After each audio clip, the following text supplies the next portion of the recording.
Hello everybody, welcome back to another episode of Life Stories. My name is Trent, you know me, and today we got some more stories coming at you from Reddit/entitledparents. And in something of a twist to our usual lineup, we have a direct follow-up to a story from our last Entitled Parents episode. So, without further ado, let's get started with My Entitled Mother Cost Herself Everything, Part 2. Act 2, The Fallout. Eventually, because Mom wasn't getting a job or doing anything to help herself, Dad stopped giving her money. The only thing left Dad was doing for her was taking me over to her house, because again, he felt it was the man thing to do. He accepted full responsibility of taking me and my sister over to my mother's house to see her whenever we wanted to. My sister never wanted to go over, so it was just me and Mom. I wanted to be fair to both parents. I wanted to stay with Mom for a week, then stay with Dad for a week. During this time, Mom would try convincing me that Dad was the real bad guy in the whole situation, that he was just manipulative, and that he was doing drugs, while her face and skin was tearing from all the meth she'd been doing in my absence. I was a bleach blonde kid growing up. I had bright hair, but during all of this, I ended up staying inside more and more. My hair wasn't getting any sun anymore. Evidently, this was the cause of my hair turning dirt brown. I don't know if that makes sense, but it's just what made sense during that time. It'd be nice to know if that was the case. I liked my blonde hair. Eventually, Child Services became involved. The school had notified them when they'd seen me change from disruptively energetic to quiet, falling asleep in class, and smelling awful. I wasn't socializing anymore. I was sitting alone, which was honestly because of a nasty bullying problem that I had growing up. I went to a vile school growing up, but that's another story. I wasn't even trying anymore. I don't know what all happened, or even if that's how it went. I guess the staff noticed signs of neglect? I don't know. My grades were never spectacular, average at best. An A or two, mostly Bs, and maybe a C sneaking around somewhere. But during all of this, they had taken a noticeable nosedive. Take all of this, and the fact that I went to school with students that weren't above using my parents' divorce as a way to hurt me, I honestly became suicidal. I don't want to touch too much on this here. It's not really relevant to the story and the play-by-play at this part. The school noticed that I was coming out of the school clean, fully rested, and only mildly participating in class. Socializing was still garbage, but again, that was for a different reason. They noticed all of these improvements every week I was with Dad. Then, when I went back to my mother's, all life was just sucked out of me. So, they called my dad in and asked for an explanation, to which he explained what I had explained, that I was staying a week with him and a week with my mother. This week, I was staying with him, so when they saw me that day, they took note of my improved health. They asked me questions, told me that I was probably going to end up living with my dad and not seeing Mom nearly as much. I don't remember this part as well, but I remember the parts that my dad told me happened. I said I was relieved that I didn't have to choose, and that, even as a kid, I knew Dad was better for me. That much I remember saying. Dad said me saying that caught him off guard. He knew I was a huge mama's boy, and the only reason he was letting me go to Mom's was because he didn't want to hurt me by not letting me see her. But since I said that, Dad went whole hog making sure he got me. At least during the week. He didn't want to rob Mom of seeing her children, so I still went and visited her on the weekends. That's how things went for a while. I know people say, this was the best decision of my life, or that was the best decision of my life, usually as some form of exaggeration, but I mean it with all my heart. I think choosing to live with Dad was truly the best decision of my life. I know, not think, know, that I wouldn't be anywhere near where I am now in life if I stayed with Mom. I know this part was a little shorter, but there wasn't much to cover here. We'll get back to my mother in Act 4. It was about there that my sister began to act up. The next part is going to be more so about my sister. And as with the previous installment, next episode we will be coming back for part 3, so look forward to that. And moving along, our next story for today's episode is titled, My 11-year-old child should be able to come to your party, starting after 10 p.m. I've got two incredibly messed up mothers.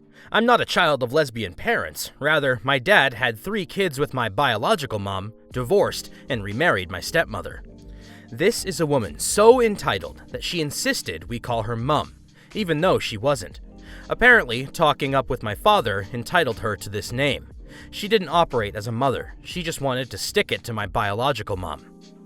Eventually, my father divorced her. They had one child together, the sunshine that is my little brother. Dad got custody until he reached a certain age, and then he went to live with the stepmother. About 6 months after the divorce, my elder brother got married.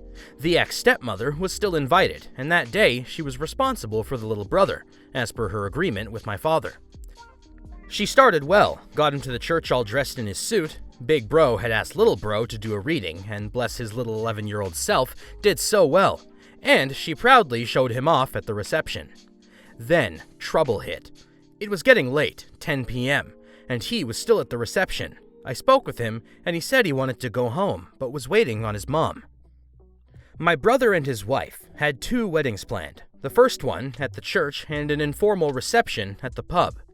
The second back in our hometown with the entire community involved. The second wedding was the important one. The first was really just the formal acknowledgement in the church. My brother's wife is religious, but not in a weird and crazy way. As I knew the reception was going to be short, I'd invited a few of the guests back to my house afterwards. Big Brother had already left with his wife, and now it was 10 p.m., and the taxis that had been booked to take people back to my house were starting to arrive. Little Bro is desperately tired. Where my stepmom was staying with him was the total opposite direction of where I lived, but she started talking about jumping in one of the cabs and coming back to mine. I have the following interaction with her, totally bolstered by far too much rum. I never stand up to her. "I'll just bring your little brother back to your house. He can sleep on your bed until I want to go home." No, that's not going to happen. It's going to be far too loud and he's not going to be safe. I don't know all the people coming. There were people that I knew, but didn't know. Mostly friends of my brother and sister. I trust them to come to my house, but I also knew that this was a party with young, drunk people. Not the place for an 11-year-old. "Well, I'll just come there for a bit and I'll take him straight home. It's not fair that I miss Big Bro's party." You've been at the party for Big Bro. The party at my house is different and not part of it. You have to take Little Bro home. He's tired. He's a child and he needs to go to sleep. This is your responsibility and I'm not letting you come to my house. At this point, she bursts into tears and vacates the building, leaving my little brother sitting on a chair by himself. I go and sit with him and reassure him. At this point, I'm about to cancel my party and bring him home with me. Our dad is drunk as heck, because he wasn't supposed to be looking after Little Bro. After 10 minutes, she comes back. She's been crying outside until a family friend came and spoke to her. He told me that she said she didn't have any money to get a taxi back to where she was staying, yet she had enough money to buy drinks at the bar.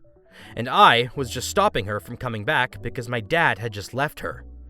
"No, you aren't coming back to my house because it will be full of drunk people and you have a child." The family friend from before had given her money for a taxi, and she leaves with Little Brother and takes him home to bed, where all 11-year-old kids should be in what is now 10:30 p.m. 2 days later, she tells everyone that she isn't coming to the second wedding because I'd made her feel so unwelcome. The true story is that she didn't have enough money for the flights and was expecting my dad to pay for her to go. He told me she called him asking where her plane tickets were, as she'd received Little Brother's, but not her own.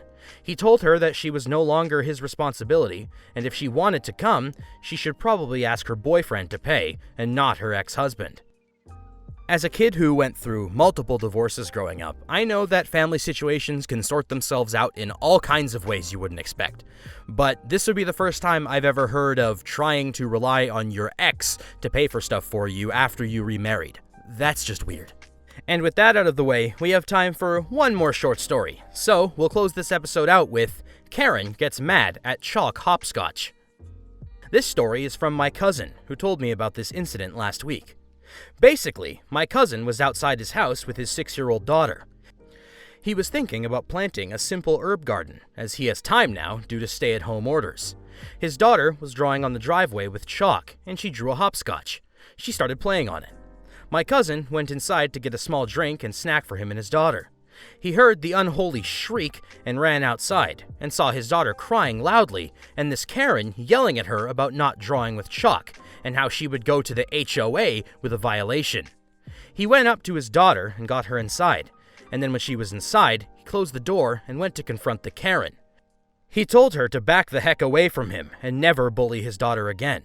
My cousin told his wife, and his wife told other neighbors, and the neighbors told her that the Karen woman is well disliked by everybody, and she's been nicknamed the Wicked Witch of the street, except witch has a B instead of a W.